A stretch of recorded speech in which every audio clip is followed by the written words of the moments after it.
And now for the ECR, the floor goes to Mr. Kamall. Well, thank you, Gianni. In June this year, the British people voted to leave the EU.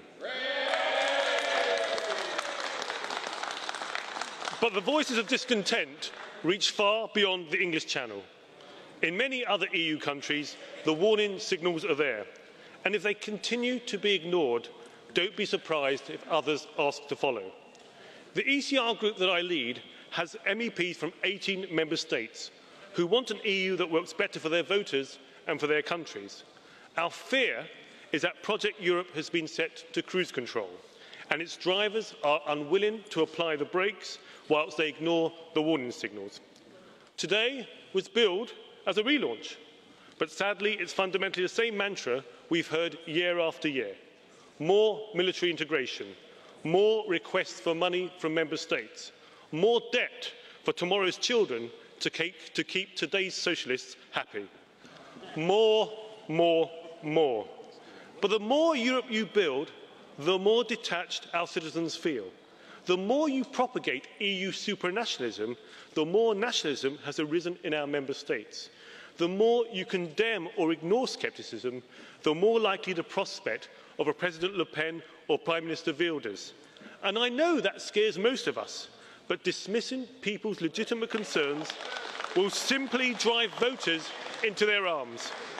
This debate doesn't have to be about left versus right, or about Eurosceptics versus integrationists. This debate should be about delivering security, delivering jobs, and delivering opportunities for our constituents.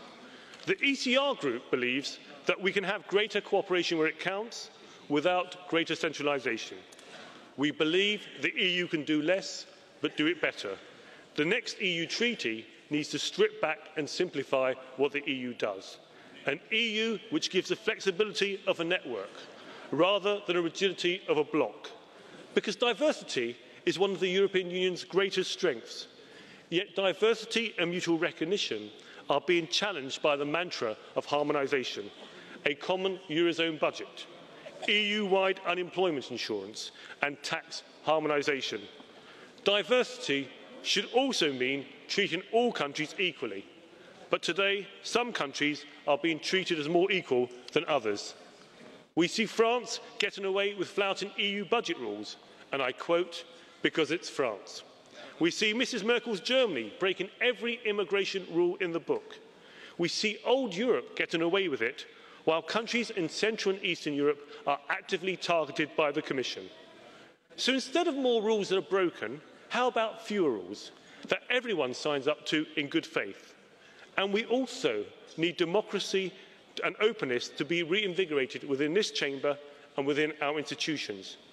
We need to see an end to the so-called Grand Coalition, where decisions are taken by only 5 men from only 4 countries in only 2 political groups.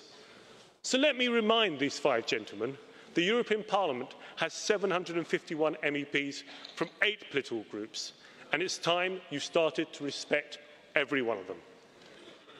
My group and the people who elected them in 18 countries want the EU to respond to the warning signals and to go in a new direction, to deliver meaningful reform. Reform that doesn't think that the EU has all the answers. Reform which unleashes the spirit of enterprise which once made Europe great. And reform that helps us compete and provide opportunity for our citizens in a globalised world.